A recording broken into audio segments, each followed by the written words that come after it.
والدین سے بھی گزارش کروں بہت ادب اور احترام کے ساتھ خدا کے لیے اپنے بچوں کو ہیرا بنا دیجیے۔ یہ ماں باپ ہیں جو بناتے ہیں اور یہ ماں باپ ہیں جو بگاڑتے ہیں۔ یہ میں نہیں کہہ رہا ہوں، یہ دنیا میں سب سے زیادہ سچ بولنے والے رحمت دو عالم سیدنا محمد الرسول اللہ نے کہا، المولود یولد علی الفطرہ یا کل مولود یولد علی الفطرہ وابواہ یہودانہ او یمجسانہ او ینصرانہ او کما قال صلی اللہ علیہ وسلم۔ ہر بچہ ایک پلین سلیٹ لے کر پیدا ہوتا ہے، آپ جو چاہیں اس کے اوپر لکھ دیجیے، شرافت لکھ دیجیے، سچ لکھ دیجیے، ادب، انکسار، تواضع لکھ دیجیے، انسانیت کا خیر خواہ لکھ دیجیے، وہ بن جائے گا بچہ۔ اور آپ یہ سب نہ لکھیے تو زمانہ لکھ دے گا، ماحول لکھ دے گا، اور ماحول کیا لکھے گا مجھے بتانے کی ضرورت نہیں ہے۔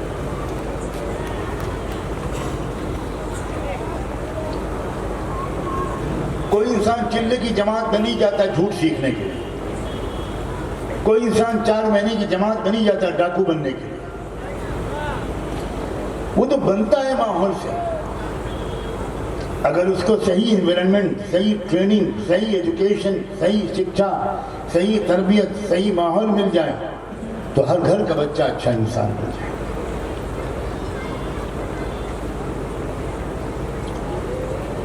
شوہروں سے کچھ کہنا چاہتا ہوں،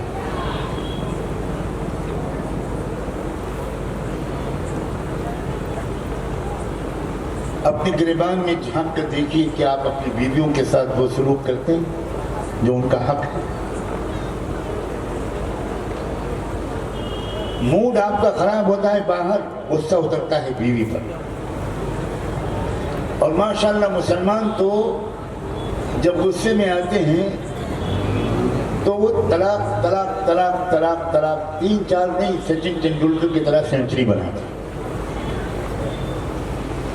اور اس کے بعد کیا کرتے ہیں، وہ تلاش کرتے ہیں کسی مفتی صاحب کو، اور اس کے بعد جا کر ان کے سامنے رونا روتے ہیں کہ حضرت بہت غصہ آ گیا تھا، میں کیس ہار گیا تھا، موڈ بہت خراب تھا، ہوٹل میں کھانا کھایا اس میں مرچیں بہت تھی، دماغ خراب ہو گیا، گھر پہنچا تو بیوی میکے گئی ہوئی تھی، میں تو پاگل ہو گیا، اور بس اور کچھ سمجھ میں نہیں آیا، طلاق طلاق طلاق طلاق۔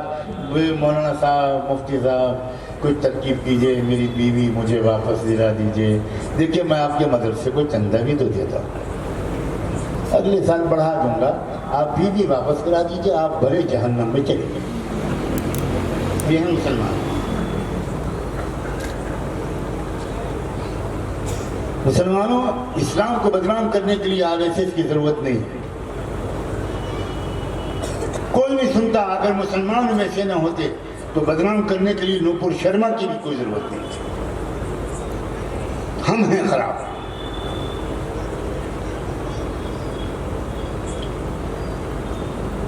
حیرت ہو گئی مجھے یہ سن کر کہ شادیوں کے موقع پر ڈی جے کی گونج میں لڑکیاں ڈانس کرتی ہیں، مسلمانوں کی لڑکیاں، میرے کانوں کو یقین نہیں ہے، کیا ہیں، کہاں چلے گئے ان کے ماں باپ؟ بے حیا ماں باپ ہیں، بے شرم ماں باپ ہیں، اور میں کہوں اللہ کے رسول کی زبان میں دیوس ماں باپ ہے۔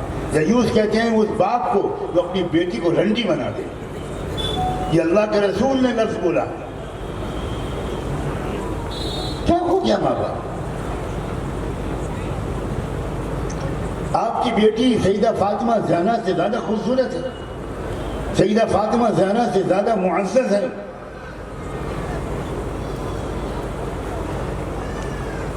نوجوان لڑکوں سے کہتا ہوں، تم جہیز کا مطالبہ کرتے ہو، تمہیں شرم نہیں آتی؟ اگر تم اتنے یتیم، اتنے فقیر، اتنے غریب، اتنے مسکین ہو، اتنے لاوارث ہو کہ تم اپنے گھر میں پنکھا نہیں لگا سکتے جب تک جہیز میں نہیں آئے گا، کولر اور اے سی نہیں لگا سکتے جب تک جہیز میں نہیں آئے گا، ڈبل بیڈ نہیں تم لا سکتے جب تک جہیز میں نہیں آئے گا، تو میرا مشورہ ہے کسی اچھے حکیم کا علاج کراؤ، ابھی جلدی شادی مت کرو۔ یہ ذلت کی انتہا ہے. یعنی نوجوان تم زبان حال سے کہتے ہو کہ میں خاندانی یتیم ہوں, مجھے بھیک دے دو, او لڑکی والو اللہ کے نام پہ مجھے خیرات دے دو. میں نے اپنے نکاح جمعے میں رکھوایا ہے, جمعے میں جب آئے گا جہیز تو بہت تم کو ثواب ملے گا. بائک دے دو, اے سی دے دو, کولر دے دو. میں پھر کہتا ہوں نوجوانوں علاج کرا لو, شادی مت کرو اس طرح بھکاری بن. تم مرد ہو مرد, تم کیوں نہیں کہلاتے اپنی سسرال والوں سے مجھے آپ اپنی بیٹی دے رہے ہیں, اس سے بڑھ کر کوئی عزت کا تحفہ نہیں ہے. نازوں پالی بیٹی آپ رخصت کر کے میرے حوالے کر رہے ہیں, میرے اخلاق پر بھروسہ کر کے. اس سے بڑا کوئی احسان آپ مجھ پر نہیں کر رہے. ایک پیسہ میں آپ سے نہیں لوں گا, آپ کے ہاں کھانا بھی نہیں ہوگا, میں بالکل بوجھ نہیں ڈالوں گا. یہ ہے شریف انسان, ایک عزت والے گھرانے کے نوجوان اور اس کے ماں باپ کی باتیں. اس کی ماں کیوں بھول جاتی ہے کہ اس کی بھی کبھی شادی ہوئی تھی؟ اس کی ماں کیوں لالچی ہو جاتی ہے؟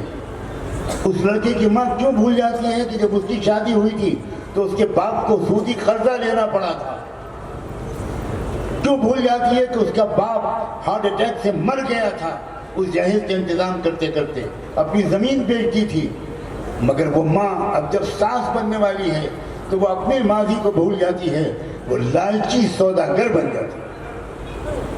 یہاں عورتیں بیٹھی ہیں, میں ان سے کہہ رہا ہوں دنیا بدنام کرتی ہے کہ مرد عورتوں پر ظلم کرتے ہیں, بہت سے مرد عورتوں پر ظلم کرتے ہیں. اور ابھی کہوں گا ان شوہروں سے جو اپنی بیویوں کے ساتھ بدتمیزیاں کرتے ہیں, ڈانٹتے ڈپٹتے ہیں. اسلام نے عورت کو کیا درجہ دیا ہے, کیا مقام دیا ہے عورت کو. صلاۃ السلام ہو اور ہزاروں صلاۃ السلام ہو رحمت دو عالم صلی اللہ علیہ وآلہ وسلم پر. آپ نے فرمایا الدنیا کلھا متاع وخیر متاع الدنیا المرأة الصالحہ. یہ دنیا سب اللہ کی نعمتوں سے بھری ہوئی ہے, سب سے بڑی نعمت ایک نیک عورت ہے. اس عورت کے ساتھ اس کی بے حرمتی اور بے عزتی جو سب کچھ چھوڑ کر آئی ہے آپ کے پاس, اپنے ماں باپ کے آنگن کو چھوڑنا یہ لڑکی کے لیے کتنی بڑی قربانی ہوتی ہے. اللہ نے لڑکیوں کو یہ حوصلہ دیا ہے, اگر یہ حوصلہ نہ دیا ہوتا تو یہ ممکن ہی نہیں تھا.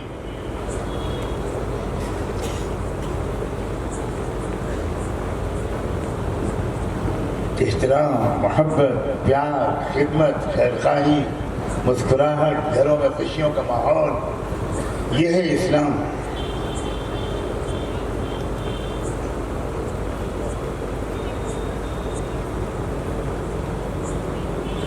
عورت ماں کے روپ میں, عورت بیوی کے روپ میں, عورت بیٹی کے روپ میں, عورت بہن کے روپ میں انتہائی عزت کے لائق ہے.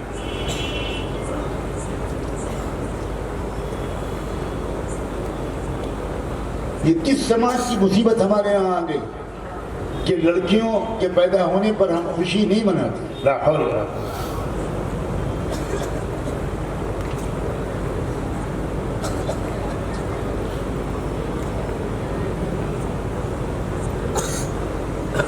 شوہروں سے ایک گزارش ہے کہ وہ اپنے رویے کو ٹھیک کرے, بہت خوشی کا, احترام اور محبت کا ماحول رکھیں. وہ آپ کی غلطیوں کو معاف کریں, آپ ان کی غلطیوں کو معاف کریں. وہ آپ کے عیبوں کو چھپائیں, وہ آپ ان کے عیبوں کو چھپائیں. یہ رشتہ ہے. ہن لباس لکم وانتم لباس لہن. قرآن نے کیا خوبصورت لفظ بولا ہے.